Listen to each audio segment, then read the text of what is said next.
അയാൾ വെല്ലുവിളിക്കുന്നതിന് ഞാൻ കോടതിയിൽ ഹാജരാക്കാൻ, എനിക്കെതിരായി കേസ് കൊടുത്ത് ഞാൻ കോടതിയിൽ ഹാജരാക്കുമല്ലോ, ഇനി വെല്ലുവിളിക്കുന്നതിന് കോടതിയിൽ ഹാജരാക്കാൻ പറഞ്ഞ ആരെങ്കിലും വെല്ലുവിളിക്കോ?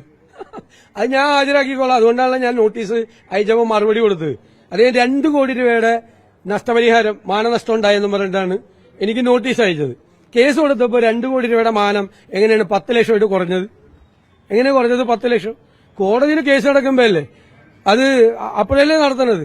തെളിവ് തുടങ്ങിയില്ലല്ലോ അവിടെ. അദ്ദേഹം ഇഞ്ചക്ഷൻ കൊടുത്തിരിക്കുന്ന മാത്രമല്ലേ വാദം തുടങ്ങിയിട്ടുള്ളൂ, അവിടെ തുടങ്ങിയിട്ടുള്ളൂ. ഞാൻ തെളിവ് ഹാജരാക്കിക്കൊള്ളാന്ന് ഞാൻ മറുപടിയിലും പറഞ്ഞിട്ടുണ്ട്. ഞാൻ അതിൽ അദ്ദേഹത്തെക്കുറിച്ച് പറഞ്ഞതിൽ ഉറച്ചു നിൽക്കും. ഞാൻ എന്താ അദ്ദേഹത്തെക്കുറിച്ച് പറഞ്ഞത്? കോടതിയാണ് പറഞ്ഞത് ഈ ദ്വാരപാലക ശില്പം ഒരു കോടീശ്വരൻ, അതായത് വിൽഫുൾ പർച്ചേസറിന് കൊടുത്തു എന്ന് കോടതിയാണ് പറഞ്ഞത്. എന്നുവെച്ചാൽ ഇത് മേടിക്കുന്നത് ഒരു കോടീശ്വരനല്ലേ മേടിക്കാൻ പറ്റുള്ളൂ, പാവപ്പെട്ടവന് മേടിക്കാൻ പറ്റില്ലല്ലോ. അപ്പൊ അത് ആർക്കാണ് കൊടുത്തത് എന്ന് അദ്ദേഹം വ്യക്തമാക്കണമെന്നാണ് ഞാൻ പറഞ്ഞത്. അത് അന്നത്തെ ദേവസ്വം മന്ത്രിയാണ്.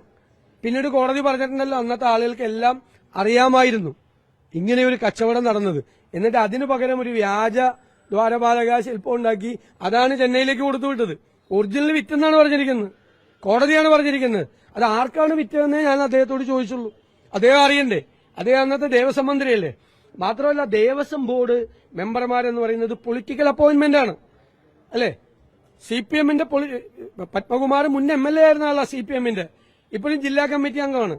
അത് പൊളിറ്റിക്കൽ അപ്പോയിന്റ്മെന്റ് ആണ്. അതായത് CPM വെച്ചേക്കുന്ന ആളുകളാണ്. CPM വെച്ചേക്കുന്ന ആളുകൾ അവിടെ ചെയ്തത് കടകംപള്ളി സുരേന്ദ്രൻ അറിയില്ലായിരുന്നു എന്ന് പറയാൻ ആരെങ്കിലും വിശ്വസിക്കുക? അപ്പൊ അദ്ദേഹത്തിന് അറിയാമായിരുന്നു. ഈ ഉണ്ണികൃഷ്ണൻ പോറ്റി അവരുടെ അടുത്തേക്ക് പറഞ്ഞു വിട്ടത് അദ്ദേഹമാണ് പറഞ്ഞു വിട്ടത്. അതിന്റെ തെളിവുകളൊക്കെ ഞാൻ ഹാജരായിക്കോളാം.